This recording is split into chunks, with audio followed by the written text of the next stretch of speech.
আমি আজকে সিমের একটা রেসিপি শেয়ার করব। এই রেসিপিটা বানানো যেমন খুব সহজ, খেতেও খুব সুস্বাদু। কয়েকটা উপকরণেই বানানো যায়।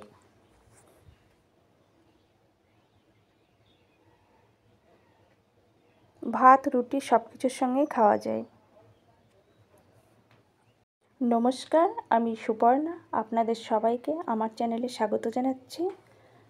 আমার আজকের রেসিপির জন্য সিম লাগবে। আমি সিম নিয়েছি।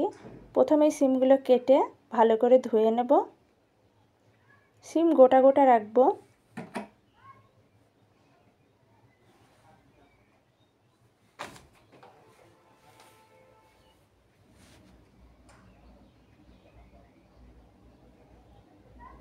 এই রেসিপিটা বানানো খুব সহজ।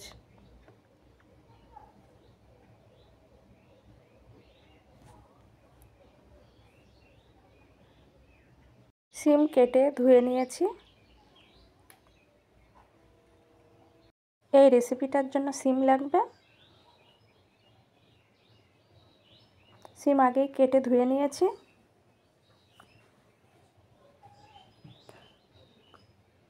কাঁচা লঙ্কা চিড়ে নিয়েছি। একটা টমেটো নিয়েছি কুচি করে। সর্ষে পোস্ত পেস্ট করে নিয়েছি। আমি এখানে কালো সর্ষে ব্যবহার করেছি, আপনারা চাইলে সাদা সর্ষেও ব্যবহার করতে পারেন।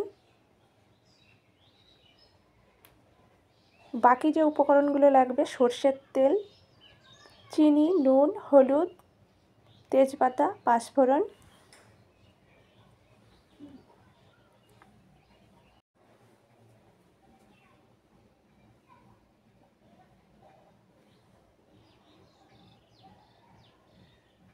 প্রথমেই কড়াই গরম করে নেব। কড়াই গরম হলে কড়াই সর্ষের তেল দেব।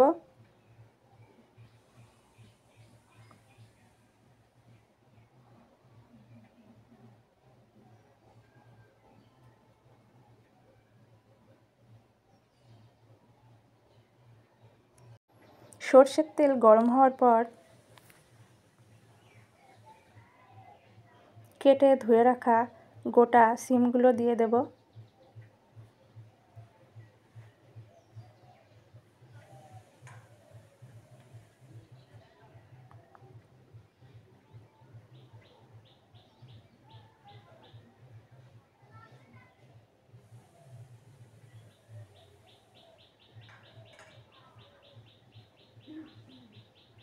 সিম এক পিঠ ভাজা হয়ে গেলে অন্য পিঠ উল্টে দেব, দুই পিঠ ভালো করে ভাজার জন্য। এইভাবে উল্টে পাল্টে দুই পিঠ খুব ভালো করে ভেজে নেব।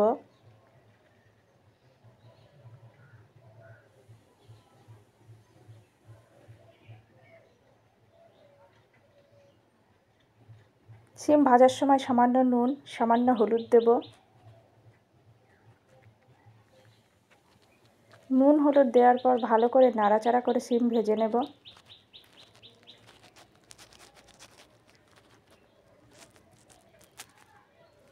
সিম ভাজা কমপ্লিট, তুলে রাখবো।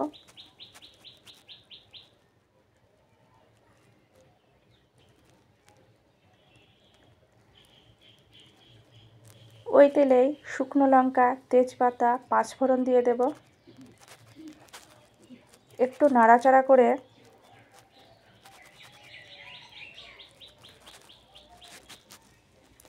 চিড়ে রাখা কাঁচা লঙ্কা দেব।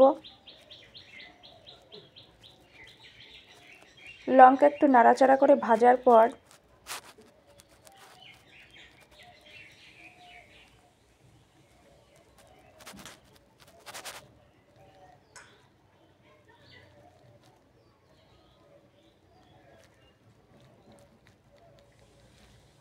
কেটে রাখা টমেটো দিয়ে দেব।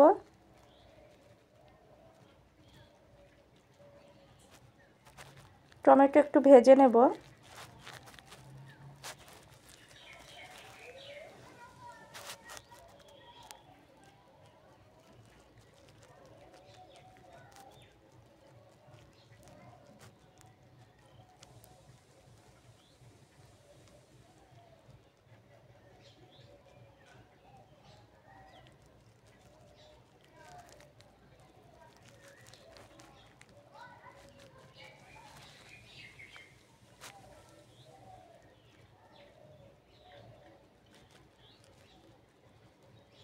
পরিমাপ মতো জল দিয়ে দেব।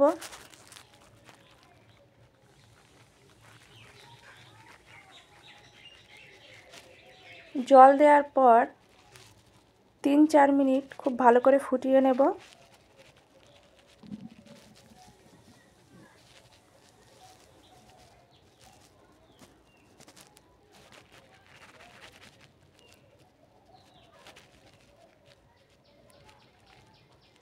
ফুটে উঠলে স্বাদ অনুযায়ী নুন, পরিমাপ মতো হলুদ দিয়ে দেব।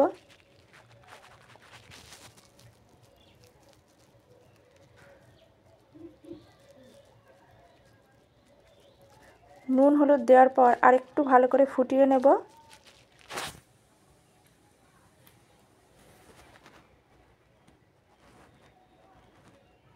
এরপর আগে থেকে ভেজে রাখা শিম দিয়ে দেব।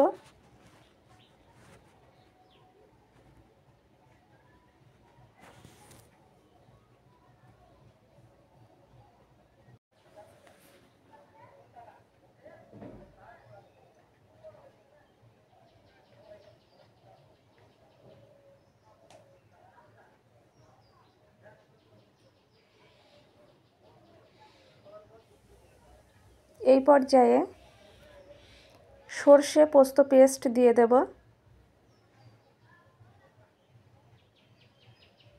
পোস্ত আমি প্রথমে দিইনি, প্রথমে পোস্ত দিলে পোস্তটা কেটে যায়। পোস্ত দেওয়ার পর খুব ভালো করে নাড়াচাড়া করে নেব। সামান্য চিনি দেব। চিনিটা শুধুমাত্র স্বাদ আর কালারের জন্য ব্যবহার করছি।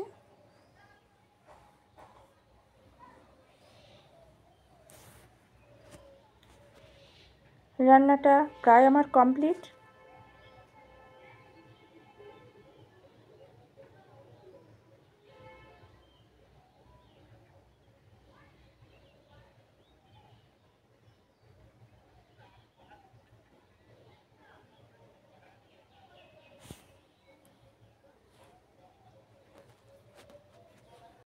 আমার আজকের রেসিপি শিম পাতুরি একদম কমপ্লিট। আমি রেসিপিটা ঠিক যেভাবে দেখিয়েছি আপনারা ঠিক একইভাবে রান্নাটা করবেন, একদম পারফেক্ট হবে। শিম পাতুরি খেতে কিন্তু সত্যি খুবই সুস্বাদু হয়, কিন্তু বানানো খুবই সহজ। শিম পাতুরি রেসিপি একবার হলেও ট্রাই করবেন। আমার আজকের রেসিপি শিম পাতুরি পরিবেশনের জন্য একদম রেডি। আপনারা গরম ধোয়াটা ভাতের সঙ্গে পরিবেশন করবেন, একদম জমে যাবে। এছাড়াও রুটি, লুচি, পরোটার সঙ্গেও পরিবেশন করতে পারবেন।